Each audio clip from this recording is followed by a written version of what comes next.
নমস্কাৰ বন্ধুসকল, মই আজি আপোনালোকৰ মাজলৈ লৈ আহিছোঁ এটা অসমীয়া নীতি শিক্ষামূলক সাধু।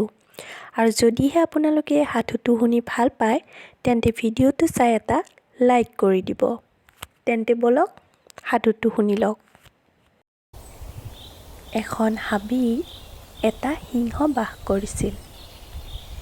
এদিনাখন সি ভোকতে কক-বকাই গোটেই দিন ইফালৰ পৰা সিফালে ঘূৰি আছিল, কিন্তু সি খাবলৈ একোকে নাপালে।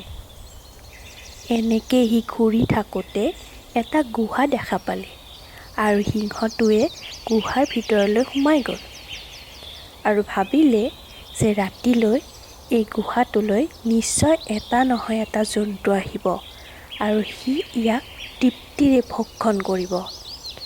কিন্তু সেই গুহাটো আছিল এটা শিয়ালৰ আৰু শিয়ালটোৱে ৰাতি হোৱাত গুহালৈ ঘূৰি আহিল। শিয়ালটো বৰ বুদ্ধিয়ক আছিল। সি গুহাৰ ভিতৰলৈ সোমাই যোৱা সিংহৰ ভৰিৰ খোজ দেখা পালে আৰু অনুমান কৰিলে যে সিংহ এটা গুহাৰ ভিতৰত সোমাই আছে, কিন্তু সি ওলাই অহা নাই। শিয়ালটোৱে মনতে এটা বুদ্ধি ভাঙিলে। সি গুহাৰ বাহিৰৰ পৰা মাত লগালে, "অ' মোৰ গুহা, তুমি আজি কিয় মনে মনে আছা? মোক কিয় ভিতৰলৈ নামাতা? যেতিয়াই মই বাহিৰৰ পৰা আহোঁ তুমি মোক ভিতৰলৈ মাতি নিয়া।" এনেকৈ কোৱাত তেতিয়া সিংহটোৱে ভাবিলে যে সদায় কিজানি গুহাটোৱে শিয়ালটোক এনেকৈ মাতে। আজি হয়তো মোক ভয় কৰি মাত দিয়া নাই, গতিকে আজি ময়ে শিয়ালটোক ভিতৰলৈ মাতি আনো। এনেকৈ সি ভাবি শিয়ালটোক মাত লগালে, "বন্ধু, ভিতৰলৈ সোমাই আহা।"